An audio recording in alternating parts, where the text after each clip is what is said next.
একদিন আমার নূর নবী রহমাতুল্লিল আলামিন আমাদেরকে নসিহাত করতেছিলেন। আমরা সবাই দয়াল নবীজির নূরানী চেহারা মোবারকের দিকে তাকিয়ে চাতক পাখির মতো শুনতেছিলাম। জোরে কন্যা সুবহানাল্লাহ। নবীজি আমাদেরকে বয়ান করতে করতে আমরাও নবীজির বয়ান মনোযোগ সহকারে শুনছি। হঠাৎ করে দেখলাম নবীজির একটু তন্দ্রা লেগে গেল। কথা বলতেছেন, নসিহাত পেশ করতেছেন, নবীজি সাহাবায়ে কেরামকে নসিহাত করতেছেন, এর মধ্যে নবীজির একটু তন্দ্রা লেগে গেছে। আপনাদের সামনে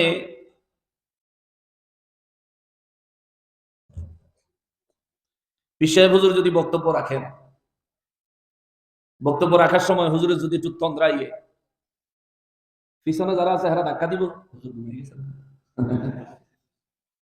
সামনে যারা আছেন তারাও কবেন হুজুর আমরা মাড়ো থুই আপনি ঘুমাই যান, গানে গবিচ্ছে বই রইছি। স্বাভাবিক। আমার নবীজি বয়ান করতে করতে তন্দ্রা লেগেছে। সাহাবায়ে কেরাম কেউ ডাক দিবে তো দূরে থাক, কথা বলবে তো দূরে থাক, নড়বে তো দূরে থাক, উঠে চলে যাবেন তো দূরে থাক। যেই সাহাবী সামনের থেকে নবীজির চেহারা মোবারকের দিকে সরাসরি তাকিয়েছিলেন তিনি এভাবেই ছিলেন।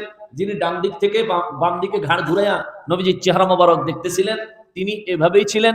যিনি বাম দিক থেকে ডান দিকে আমার নূর নবীর চেহারা মোবারকের দিকে তাকিয়েছিলেন তিনি এভাবেই ছিলেন। যিনি পিছন থেকে মাথাটা একটু উঁচু করে নবীজির চেহারা মোবারক দেখতেছিলেন এভাবেই তাকিয়ে আছে। জোরে কন্যা সুবহানাল্লাহ। কারণটা কি? নবীজি রহমাতুল্লিল আলামিন তন্দ্রা মোবারকে চলে যাওয়ার পরেও তন্দ্রা মোবারকের পূর্ব সময়ে সাহাবায়ে কেরাম আমার নূর নবীজির সামনে যেমন আদবের সহিত অবস্থান করতেন, নবীজি তন্দ্রা মোবারকের পরেও হযরতে আনাস রাদিয়াল্লাহু তাআলা আনহু বলেন কেউ নড়ে নাই, কেউ ঘাটটাকে ঘুরায় নাই, কেউ কাউরে জিজ্ঞেস করে নাই কিরে ভাই কি হইল, কেউ কাউরে ইশারা দেয় না কিরে আমাদেরকে রেখে নবীজি ঘুমায় গেল, এমন কোন ইশারা ইঙ্গিত কেউ কোনো কিছু দেয় না। আমিও চাতক পাখির মতো নূর নবীজির চেহারা মোবারকের দিকে তাকিয়ে আছি, সমস্ত সাহাবায়ে কেরাম তাকিয়ে আছেন। সাহাবায়ে কেরামদেরকে যদি আমরা জিজ্ঞেস করি সাহাবীরা রে নবীজি তন্দ্রা মোবারকের পরেও কেন আপনারা এক চুলও নড়লেন না, সাহাবায়ে কেরামের বিভিন্ন হাদিস শরীফ গবেষণা করলে সেখান থেকে জবাব উঠে আসবে। আমাদের আকীদা হলো আমার নবীজি সজাগ থাকতে যেইভাবে আমাদেরকে দেখেন আমার নবীজি ঘুম মোবারকের পরেও আমার নবীর উম্মতদেরকে সমানভাবে দেখে।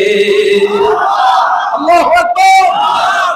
এই জন্য সাহাবায়ে কেরাম বলেন নবীজি তন্দ্রা মোবারকে চলে গেছেন কিন্তু আমরা কেউ উঠি নাই, গাড় ফিরাই নাই, চলে যাই নাই। কারণ নবীজি আমাদেরকে নসিহত করতেছিলেন এটাও রহমত। আবার নবীজি তন্দ্রা মোবারকে গিয়েছেন এটাও কোনো না কোনো রহমত। সাহাবায়ে কেরাম অপেক্ষা করলেন। আনাস রাদিয়াল্লাহু তাআলা আনহু বলেন আমি এক দৃষ্টিতে আমার নূর নবীজির চেহারা মোবারকের দিকে তাকিয়ে আছি। নবী আমার কিছুক্ষণ তন্দ্রা মোবারকে থাকার পরে কিছুক্ষণ পরে আমার নবী তন্দ্রা মোবারক থেকে চোখ খুললেন। তবে আশ্চর্যের বিষয় হলো মানুষ ঘুম থেকে জাগে নরমাল পজিশনে, স্বাভাবিক পজিশনে, কিন্তু আমার দয়াল নবীজি তন্দ্রা মোবারক থেকে জাগার সময় একটা মুচকি হাসি দিয়েছে।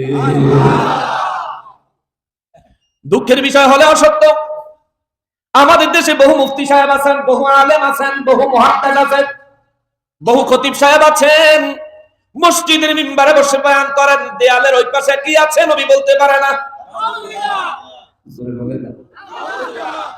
এটাই মৌলভী সাহেবের আকীদা। আর সাহাবায়ে কেরামের আকীদা বিশ্বাস কি ছিল? সাহাবায়ে কেরামের বিশ্বাস ছিল নবী তাকায়া থাকলে তো সব দেখেনই, আমার নবী ঘুম মোবারকের ভিতরেও